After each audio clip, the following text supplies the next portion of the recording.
Hello, my name is Angie Yowzy, and I am the co-author with my husband of Creating Unity, our best-selling book, and Reignite Passion. And today I just wanted to briefly talk about the topic that almost every couple wants to discuss when they come and see us, and that is in the area of communication. Almost all couples say that communication is a challenge for them. And I started to think about that as we were writing our chapter in our book on communication. And I discovered that it's really not so much of communication as far as words not being spoken. It's more of connecting, or if you can say, I get her or I get him. So I remember a time that I was in the checkout line at a department store, and I struck up a conversation with the woman in front of me. And when I did, we discovered that we liked the same colognes, we liked the same purses, we liked the same outfits that we were purchasing, and we just really had a great connection.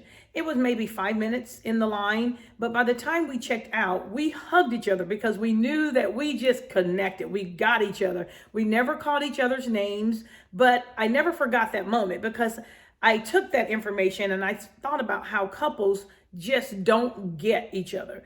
And I want to give you a few tips on how to get each other. And hopefully this will be helpful for you in your communication. The first thing is, in communication, you don't always have to be right. A lot of times people are talking and they're trying to prove points, but they are not really listening to their partner. They are only listening in their head, thinking about the next thing that they're going to say to prove their point. So I want you to sit back a little bit and sit on your hands, bite your tongue, just start listening a little bit. I know for me, it was really, really hard for me to do that because I'm a little impatient when it comes down to things like that. So I've learned that my husband does have something to say. You know, I didn't marry a dummy, and neither did you. So you want to just sit back and kind of wait to hear their side of it and hear their point of view. And then also, sometimes my husband takes a little longer getting to his points than I do, but when he does, it's just like, wow, that was so good. Why didn't I just be patient enough to hear that? So sometimes people just take a different route than maybe what you would do to get to your points. So just be patient in that. The other thing that we often suggest is for people to use mirroring. Now, mirroring is an exercise that we teach people because a lot of times when you're communicating, you're hearing one thing, you're saying another thing, and it's just like frustration. So we teach people what mirroring is, and essentially it is when you can relay back to your partner exactly what you heard. And that also gives them an opportunity to say, yes, that's exactly what I'm saying, or no, how did you get that out of that information? So mirroring is going to cause you guys to connect because you're going to be able to relay the message back the way that you heard it. And then your mate has an opportunity to weigh in and say, bingo, you got it. And then from there, it's going to cause you guys to connect.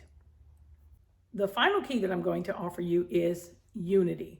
Your number one priority in every discussion, every argument should be the end goal has to take you back to unity so that you guys are working together again as a team. Any good team has to break for a huddle. And when they get into the huddle, they're discussing strategies so that they can win at the game.